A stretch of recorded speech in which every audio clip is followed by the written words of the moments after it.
Hello guys, আসসালামু আলাইকুম। কেমন আছেন সবাই? আশা করি ভালো আছেন। আপনাদের দয়ায় আমিও ভালো আছি আলহামদুলিল্লাহ।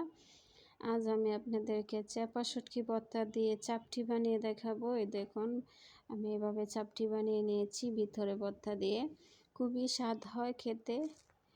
এই আমি এখন ভর্তাটা করে নেব। আমি বেশ কিছু রসুন নিয়ে নিয়েছি কাঁচামরিচ, নিয়ে নিয়েছি পেঁয়াজ, আর নিয়ে নিয়েছি যে চেপা শুটকিগুলো। এটা পুঁটি মাছের চেপা শুটকি। আর এই চেপা শুটকিটা ভালো, অনেক ঘ্রাণ আছে।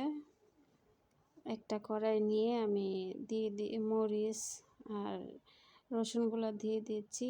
সব উপকরণ এখানে দিয়ে নেব। পেঁয়াজ, শুটকি, সব উপকরণগুলোই আমি এখানে দিয়ে নিচ্ছি। নিয়ে উপরে আমি দিয়ে দেব চেপা শুটকিগুলা। যে উপরে আমি চাপা শুটকিগুলা নিয়ে নিয়েছি। আমি বেশি করে নিয়েছি চাপা শুটকিগুলা, যেন ঘ্রাণটা ভালো আসে, ফ্লেভারটা ভালো হয়, সেজন্য। এখন দিয়ে দিয়েছি উপরে একটু লবণ দিয়ে অল্প একটু পানি দিয়ে দিয়েছি সিদ্ধ হওয়ার জন্য। এখন ঢাকনা দিয়ে ডেকে সিদ্ধটা করে নেব। এই যে সিদ্ধ হয়ে গেছে, পানিটাও প্রায় টেনে গেছে, অল্প একটু আছে। আমি পুরো পানিটা টানিয়ে নেব। পুরো পানিটা টেনে গেছে। এই দেখুন, পানিটা একদম শুকিয়ে গেছে। আমি দেখিয়ে দিচ্ছি, পানিটা শুকিয়ে গেছে আর সব উপকরণগুলো সিদ্ধ হয়ে গেছে সুন্দরভাবে। এখন আমি ভর্তাটা করতে চলে আসলাম। এই যে আমি একটা বাটনা নিয়ে নিয়েছি, শিলপাটা না, আমি বাটনায় বেটে নেব। ওই আমি বেটে নিচ্ছি আগে, শুটকিটা বেটে নিচ্ছি। শুটকির মধ্যে কাঁটা থাকে, আমি আগে শুটকিটা বেটে নিচ্ছি যেন কাঁটাটা ভেঙে যায়। এখন ওই উপকরণগুলো আমি দিয়ে দিয়েছি, দিয়ে ওইগুলো বেটে নেব। আমি ভালো করে বেটে নেব।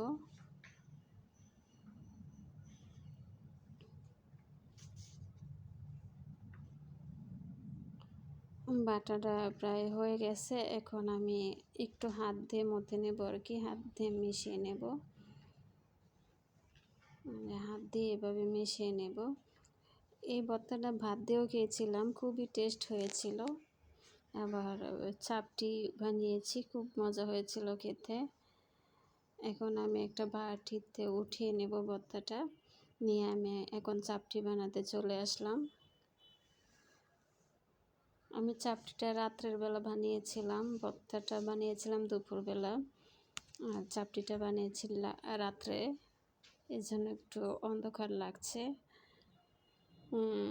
এই যে এভাবে আমি ডোটা আগে বানিয়েছিলাম। আমি ডোটা বানানো দেখাইনি। এটা চালের গুঁড়ার ডো, চালের গুঁড়ো দিয়ে ডো বানিয়েছিলাম। এই যে একটু মোটা করে আমি রুটিটা বেলে নেব, যেহেতু চাপটির মতো হবে। আমি একটু মোটা করে রুটিটাকে বেলে নেব। আর এইভাবে চাপটিটা কিন্তু খুবই স্বাদ লাগে খেতে। আমি দুটো চাপটি একসাথে করে নেব।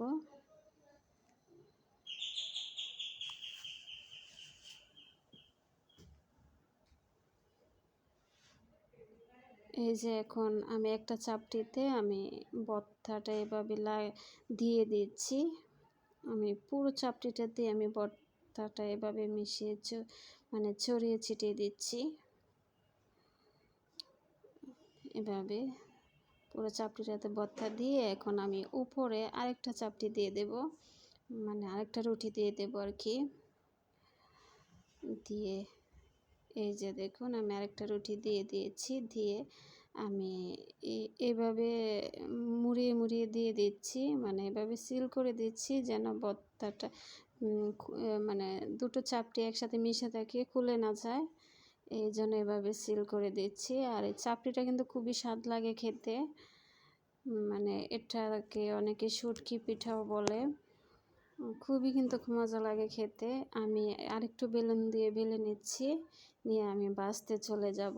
আমি ভালো করে ভেজে নেব। এই চাপটি পিঠাটা যদি আপনাদের ভালো লেগে থাকে, আমার চ্যানেলটা সাবস্ক্রাইব করে, লাইক দিয়ে, কমেন্ট করে আমার পাশে থাকবেন প্লিজ। আপনারা যদি আমার পাশে থাকেন তাহলে আমি আরও এরকম ভিডিও বানাতে সাহস পাবো, সামনের দিকে এগিয়ে যেতে পারবো ইনশাল্লাহ। আর যদি ফেসবুক পেজ থেকে দেখে থাকেন তাহলে আমার পেজটাকে ফলো দিয়ে, লাইক দিয়ে, কমেন্ট করে আমার পাশে থাকবেন প্লিজ।